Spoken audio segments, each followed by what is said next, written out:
Aunty நீங்க கை வச்சு மறைக்கிறீங்க. ஐயோ ஆண்டி நவுருங்க ஆண்டி. ஐயோ நம்ம பேசுறதே கேட்க மாட்டேங்குது, சத்தத்துல எவ்வளவு கத்துறது. ஆண்டி நவுருங்க. ஆண்டி நிப்பாட்டுங்க நிப்பாட்டுங்க, எல்லாத்தையும் நிப்பாட்டுங்க. எனக்கு இந்த போட்டோ வந்து அவர் நிப்பாட்டுங்க. ஆண்டி நீங்க என்ன குறுக்கால வந்து நின்னுட்டு மாப்பிளைய மொத்தமா மறைச்சுக்கிட்டு கைய வேற ஊடால் நீட்டிக்கு இருக்கீங்களே, எப்படி போட்டோ எடுக்கிறது நானு?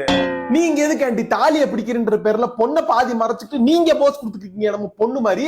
பொண்ணுக்கு பின்னாடி அந்த ஒத்த முடிச்ச போடுறதுக்கு 4 பேர் சண்டை போட்டுருக்கீங்க. முன்னாடி தாலியை பிடிக்கிறன்ற பேர்ல இந்த ஆண்டி மொத்தமா மறைச்சுக்கிட்டு இவங்க சண்டை போட்டு இருக்காங்க. எப்படி போட்டோ எடுக்கிறது? இது அவங்க 2 பேரோட லைஃப்ல most important and one time moment. அந்த தாலிய மாப்பிளைய விட்டா அவரே கரெக்டா கட்டுவாரு. அது ஏதோ வெயிட்டான பொருள் மாதிரி பின்னாடி 2 பேர் பிடிக்கிறீங்க, முன்னாடி 2 பேர் பிடிக்கிறீங்க. நாங்க போட்டோ எடுத்துறலன்னா இவங்க எங்க பேமெண்ட்டை கட் பண்ணுவாங்க? அப்கமிங் பிரைட் அண்ட் குரூம்ஸ், தயவு செஞ்சு ஸ்டேஜ்ல 100 பேர் நிக்க வேணாம்னு சொல்லுங்க. தாலி கட்டுற மொமெண்ட் அப்ப யாரும் கைகால ஊடால கொண்டாடாதீங்க, யாரும் மறைக்காதீங்கன்னு முன்னாடியே உங்க ரிலேட்டிவ்ஸ் கிட்ட இன்ஃபார்ம் பண்ணிருங்க. நாதஸ்வரம் தவுளு சத்தத்துல நாங்க சொல்றது அங்க கேட்கவும் மாட்டுது, சொன்னாலும் அவங்க கேட்கவும் போறது இல்ல.